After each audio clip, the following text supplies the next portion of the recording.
Welcome to my channel. आज हम पढ़ेंगे इंट्रोडक्शन टू साइकोलॉजी। सबसे पहले हम पढ़ेंगे व्हाट इज साइकोलॉजी। तो जैसा कि आप सबको पता है कि साइकोलॉजी में साइको मीन्स मेंटल यानी माइंड हमारा, और लॉजी मतलब उसकी स्टडी। तो जैसा कि आप सब इस स्लाइड में देख रहे हैं, तो यहाँ पे यही लिखा हुआ है कि साइकोलॉजी को इस तरह से बयान किया जाता है कि ये साइंटिफिक स्टडी होती है बिहेवियर की और माइंड की। ये देख सकते हैं आप लोग, मैंने यहाँ पे अंडरलाइन किया है। अब हम साइकोलॉजी का मतलब समझ चुके हैं, तो अब हम इसमें स्कोप ऑफ साइकोलॉजी पढ़ेंगे। ब्रांचेस का मतलब अलग होता है, स्कोप का मतलब अलग होता है। तो हमेशा हम लोग स्कोप को और ब्रांचेस को एक दूसरे से मिक्स कर देते हैं। जब एक दूसरे से मिक्स करते हैं तो सब चीज़ें मिक्स हो जाती हैं और हमारा पेपर गलत होता है। तो स्कोप जो होता है उसमें हमें आगे क्या क्या पढ़ना होता है वो होता है, और ब्रांचेस उसकी जो शाखें होती हैं वो होती हैं। तो हम अभी उसकी ब्रांचेस नहीं, उसका स्कोप पढ़ेंगे। तो उसके सबसे पहले स्कोप में क्या होता है कि brain damage and face recognition होता है। इसमें हमारा जो ब्रेन होता है वो डैमेज हो जाता है, हो चुका होता है, और फेस जो रिकॉग्निशन यानी कि हम पहचान नहीं पा रहे होते। जैसे कि हम देख रहे होते हैं कि बहुत ज़्यादा जैसे लास्ट स्टेज पे पहुंच जाते हैं लोग अपनी उम्र की, तो हमें यही देखने को मिलता है कि जैसे हमारी बूढ़ी दादियाँ या बहुत जो बुरे लोग होते हैं, हम उनके देखते हैं कि वो मतलब पहचान रहे होते हैं अपने दोस्त है बाप को, या हमें नहीं पहचान रहे होते, पूछ रहे होते हैं हमसे कि तुम कौन हो, कहाँ से आए हो। ये इस तरह कुछ भी नहीं पहचान रहे होते, उन्हें सिर्फ अपनी बेसिक नीड्स ही याद होती हैं कि उन्हें कब खाना है, कब पीना है। बस उन्हें सिर्फ यही याद होता है, ये याद नहीं होता कि दूसरा बंदा कौन है या किसके साथ रहते हैं। ये सब उनको कुछ भी याद नहीं होता। और इसमें जैसे कि मिसाल भी दी हुई है कि प्रोस्पोग्नोसिया जो होता है उसमें हम जैसे हम मिरर में देख रहे होते हैं, जैसे कि इसमें मिसाल दी हुई है। प्रोस्पोग्नोसिया में जो है एक वेटर है, वो अपने आप को घूर रहा है और बोल रहा है कि वो कौन आदमी है जो मुझे घूर रहा है, लेकिन वो खुद ही होता है। यहाँ पर यही, वो अपने आप को भी नहीं पहचान रहा होता। ये इसमें दिया हुआ है इन्होंने मिसाल के तौर पर। एट्रीब्यूटिंग ट्रेट्स टू पीपल, लोगों को उनकी खूबियों से, उनकी खसलतों से मंसूब करना, यही है हमारा दूसरा स्कोप साइकोलॉजी का।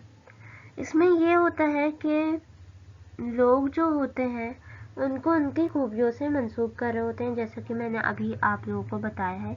इसमें एक एग्जाम्पल दी है ताकि आप लोगों को समझ आ जाए।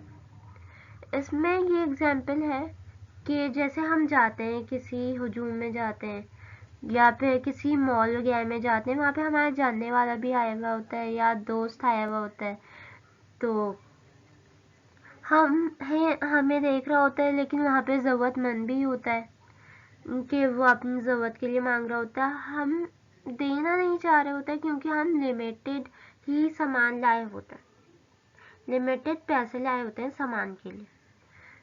तो हमें लोगों की प्रेशर में आके देना पड़ता है कि वो सोच रहे होते हैं दूसरे लोग कि ये तो देगी, बड़ी अहम दिल है, तो इसको देना ही पड़ता है चाहे उसके पास पैसे हो या ना हो। तो इसमें यही बताया है कि लोग उसकी खूबियों से उसको मंसूब कर देते हैं, उसकी सिचुएशन को बिल्कुल ही नहीं समझ रहे होते कि उसकी क्या सिचुएशन है और क्या नहीं है।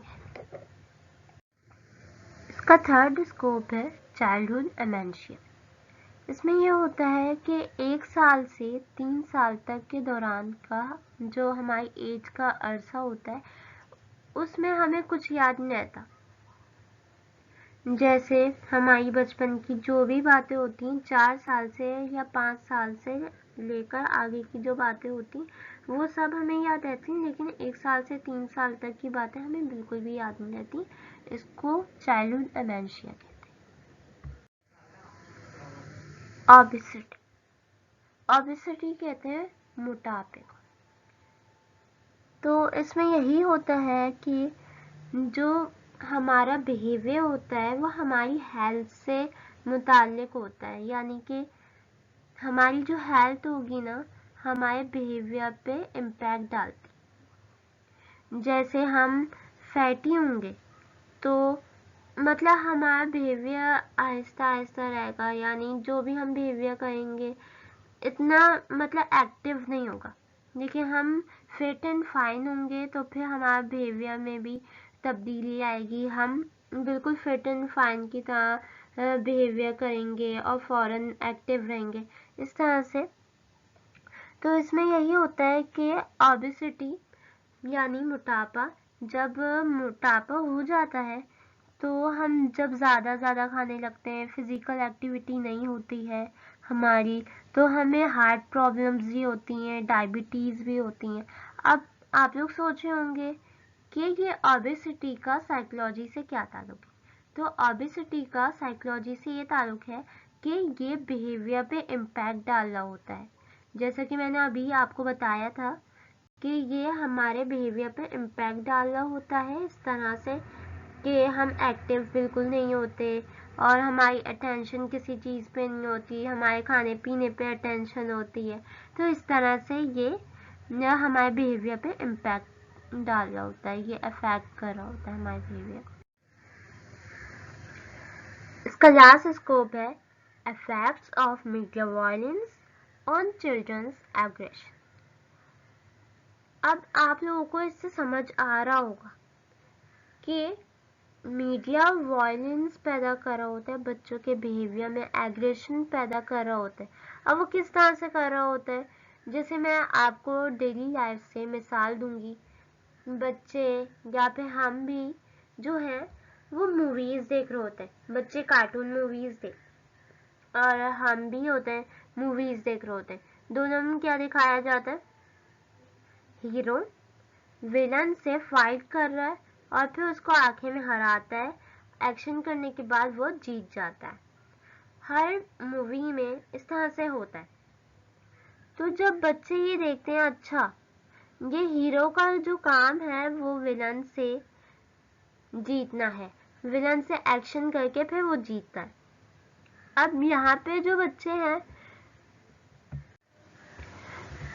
उनके जो बिहेवियर में वायलेंस पैदा हो रहा होता है, उसके वायलेंस को जो रिलीज कर रहे होते हैं इमोशंस, अपने इमोशन के जरिए, तो वो कैथार्टिक इफेक्ट होता है। यहाँ पे मैं अंडरलाइन कर रही हूँ इसको, एक मिनट, यहाँ पे मैं अंडरलाइन कर देती हूँ ये कैथार्टिक इफेक्ट। इसको कैथार्टिक इफेक्ट कहते हैं, जो अपने इमोशंस को निकाल रहे होते हैं। जैसे हमारे सिबलिंग्स हैं तो हम उनको बहुत ज़्यादा मतलब जब हमारी लड़ाई हो जाती है किसी बात पर, कॉन्फ्लिक्ट आ रहा होता है, तो हम बोलते हैं नहीं भाई ये तो हमारा दुश्मन है, तो हम उसको ना बुरी तरह से पीट देते हैं, बुरी तरह से उसको मारते हैं कि अच्छा ये दुश्मन है, हमें हराना है इसको। तो वो इसके चक्कर में बच्चों के बिहेवियर में एग्रेशन पैदा हो जाता है, वायलेंस बहुत ज़्यादा पैदा हो जाता है। तो कैथार्टिक इफेक्ट यही होता है कि बच्चे अपने इमोशंस को रिलीज कर रहे होते हैं, उसको कैथार्टिक इफेक्ट कहते हैं। गाइस, आपको वीडियो अच्छी लगी हो तो लाइक शेयर एंड सब्सक्राइब कीजिएगा, और अगली वीडियो में मैं आप लोगों के लिए लाऊंगी हिस्टोरिकल बैकग्राउंड ऑफ साइकोलॉजी। ठीक है, and thank you so much to all and अल्लाह हाफिज।